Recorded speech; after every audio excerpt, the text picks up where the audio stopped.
Hi friends, அஸ்ஸலாமு அலைக்கும். இன்றைக்கி மம்மா சமையலில் நம்ம டெய்லியுமே வீட்டுக்கு வாங்குகிற பால்லேருந்து வர்ற பாலாடையில் இருந்து வெண்ணெய் எப்படி எடுக்கிறதுன்னு பார்க்கலாம்.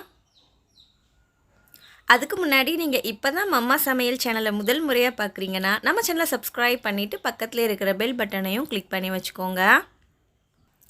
பாலை காய்ச்சி அப்படியே கொஞ்சம் நேரம் வச்சிட்டோம்னா அதில் ஆடை படிஞ்சிரும்.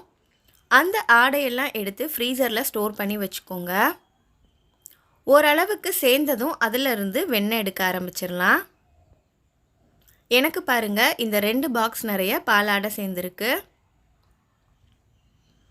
இப்போ வெண்ணெய் எடுக்கிறதுக்காக ஒரு மிக்ஸி ஜார் எடுத்துக்கோங்க.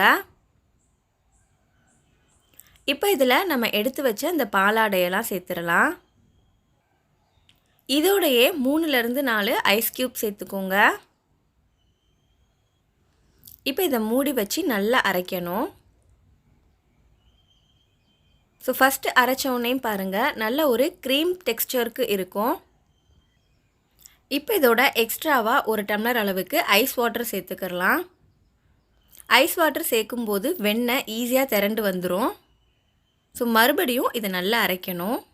பாருங்கள், வெண்ணெய் நல்லா திரண்டுருச்சு. இப்போ இதை வேறொரு பாத்திரத்துக்கு மாற்றிடலாம். இதே மாதிரியே நம்ம இன்னொரு பாக்ஸும் எடுத்து வச்சுருந்தோம் இல்லையா, அந்த ஆடையும் சேர்த்து ஐஸ் க்யூப் சேர்த்து நல்லா அரைச்சி எடுத்துக்கிறலாம். இதையும் இந்த பாத்திரத்தில் ஊற்றிடலாம். இப்போ பாருங்கள், வெண்ணெய் நல்லா நமக்கு திரண்டு வந்திருக்கு. இப்போ கை வச்சு திரண்டிருக்கிற பட்டர் ஃபுல்லாத்தையும் ஒன்று சேர்த்து எடுத்துடலாம். தண்ணியெல்லாம் நல்லா வடிச்சிட்டு இதை வேறு ஒரு பவுலில் போட்டுருங்க. இதே மாதிரியே எல்லா பட்டரையும் எடுத்து வச்சுக்கிருவோம். அவ்வளோதான். மறுபடியும் இதில் கொஞ்சம் ஐஸ் வாட்டர் சேர்த்துக்கோங்க. ஸோ இந்த ஐஸ் வாட்டரில் இந்த பட்டரை நல்லா கழுவிக்கிடலாம். ஸோ இந்த மாதிரி மறுபடியும் இந்த பட்டரெலாம் கழுவும் போது இதை நீங்கள் நெய்க்கு உருக்கும்போது அதில் எந்தவித ஸ்மெல்லுமே இருக்காது. ஸோ நம்ம வீட்டுக்கு வாங்குகிற பால் தான். கொஞ்சம் நேரம் செலவு செஞ்சு இந்த வேலை செஞ்சால் போதும். இந்த அளவுக்கு பட்டர் நம்ம சேவ் பண்ண முடியும். ஸோ பாருங்கள், இது ஒரு 500 கிராம்ஸ்க்கு மேலேயே இருக்கும். ஒரு 3 வீக்ஸ் சேர்த்து வச்ச பாலாடையிலேருந்து எனக்கு இந்த அளவுக்கு பட்டர் கிடச்சிருக்கு. இதில் நாம் வேறு எதுவுமே கலப்படம் செய்யலை. ரொம்பவே சுத்தமான வெண்ணெய் இது. இந்த வெண்ணெயை உருக்கி நீங்கள் நெய்யாக காய்ச்சி கூட வச்சுக்கலாம், அல்லது இதை அப்படியே கூட யூஸ் பண்ணலாம்.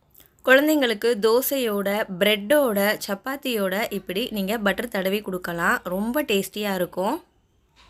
இந்த மாதிரி நீங்களும் செஞ்சு பார்த்துட்டு உங்களுடைய கருத்துக்களை கமெண்ட் பண்ணுங்கள். அண்ட் இந்த வீடியோ உங்களுக்கு பிடிச்சிருந்தால் லைக் பண்ணுங்கள், உங்கள் ஃப்ரெண்ட்ஸோடு ஷேர் பண்ணிக்கோங்க. இதே மாதிரி வீடியோஸ் பிடிக்கும்னா நம்ம சேனலை சப்ஸ்கிரைப் பண்ணி வச்சுக்கோங்க. நம்ம அடுத்த ஒரு சூப்பரான வீடியோவில் பார்க்கலாம். பை.